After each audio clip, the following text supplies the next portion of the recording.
Some money where your mouth is, pushing where the crowd is. Baby, put your hands up, we didn't set a line to it's in the papers, we don't look like comments. If you're like me and you like your romance with a touch of the paranormal or strange fantastical scenarios, magic, quirky characters, then this list might be the one for you.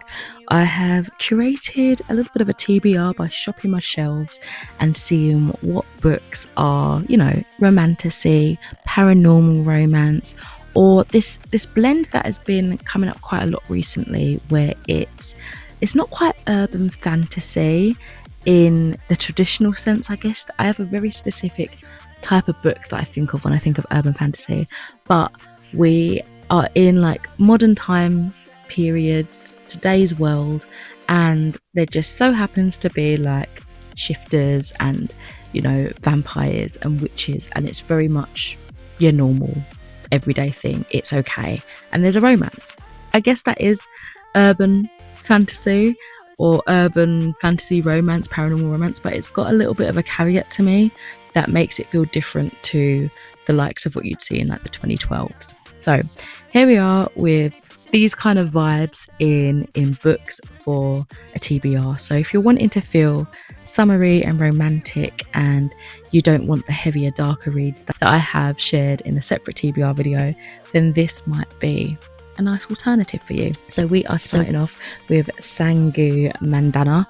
This is the author of A Very Secret Society of Irregular Witches. It's such a mouthful of a book to say, but this is A Witch's Guide to Magical Innkeeping, and it sounds just as darling as A Secret Society of Irregular Witches was, which I absolutely adored when that came out. I'm pretty sure I read that relatively close to its release, which is unusual for me.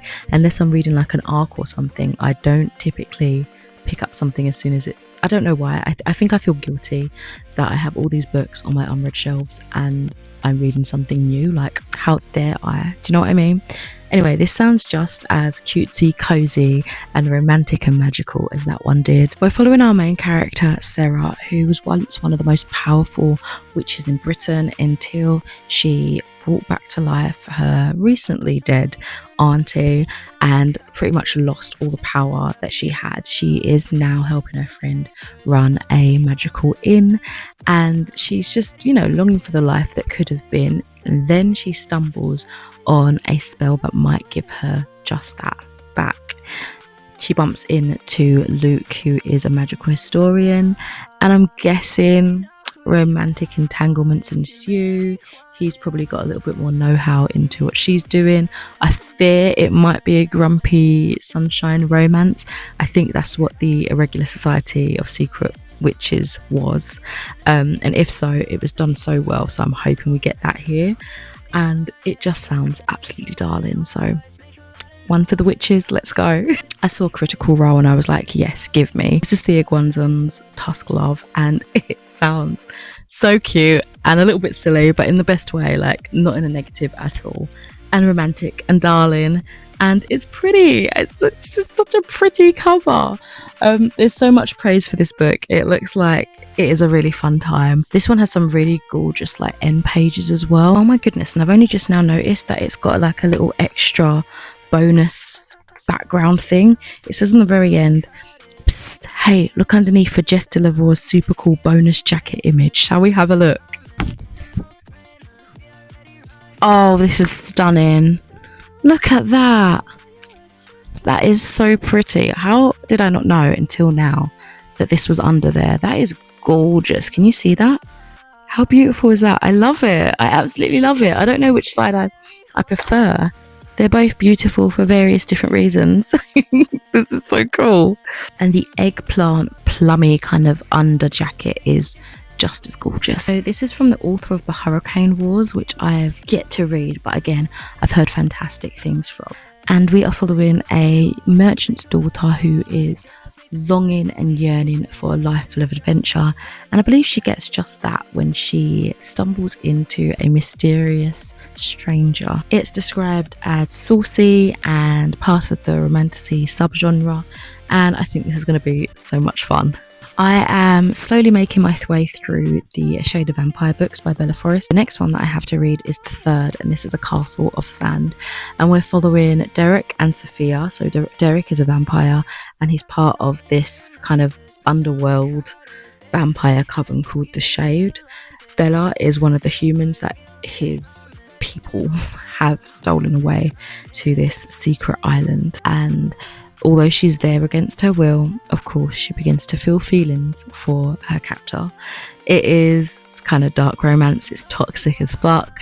It's an older series, so it's probably not as PC as it would be today, but it is a load of fun, and I'm having a good time reading this. I picked up a book in this series for a long while, at least this year, I think, so I'm hoping to jump back in it and continue on. So I think this author has a couple of books out now with this sort of vibe, but this is Alicia Thompson's Love in the Time of Serial Killers, and this is such a gorgeous cover. It's very pop art vibes.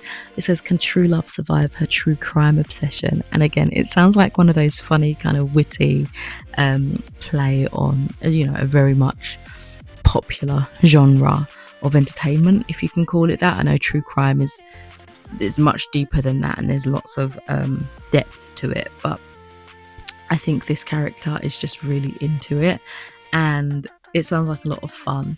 So we're following PhD candidate Phoebe Walsh, who has always been obsessed with true crime. She's even analysing the genre in her dissertation, if she can manage to finish writing it. It's hard to find the time when she spends the summer in Florida cleaning out her childhood home, dealing with her obnoxiously good-natured younger brother, and grappling with the complicated feelings of mourning a father she hasn't had a relationship with in years. It doesn't help that she's low-key convinced that her new neighbour, Sam Dennings, is a serial killer. He may dress business casual by day, but at night he's clearly up to something. It's not long before Phoebe realises that Sam might be something much scarier. A genuinely nice guy who can pierce her armour to reach her vulnerable heart. It sounds so cute. And obviously, you know, I watch true crime videos on YouTube, so it's nice to see that kind of special interest reflected in a book, you know, that it's not actually about. I'm intrigued to see how this takes that. I'm looking forward to the last book for this particular video. Don't worry, I've got lots of books that I can talk about. I've got a stack here, so I might do some more if you guys are interested. But this is Do Your Worst by Rosie Dannon over here. I know I keep the stickers on my books until I'm ready to read them, to be honest, so do excuse that ugly sticker. I'm also very scared of taking it off, but I do find when books sweat a little bit, it makes them easier to peel off. But this one is about an occult expert and a disgraced archaeologist who walk into a castle. I love that as like a punchline. So Riley Rhodes finally has the chance to turn her family's knack for the supernatural into a legitimate business when she's hired to break the curse on an infamous Scottish castle. Used to working alone in her alienating occupation, she's pleasantly surprised to meet a handsome stranger upon arrival, until he tries to get her fired. It sounds like so cute, so much fun. And again, it's one of those light-hearted, breezy kind of occult witchy vibes with romance. I like that. I think that's definitely my cup of tea. If it's not a straight up romantasy, then something like this in the modern age with these quirky characters, magical beings and romance just, yeah, screams a bit of me. So my friends, there are the five books that you might want to enjoy and indulge in during the summer months. They might make you a bit more hot and bothered.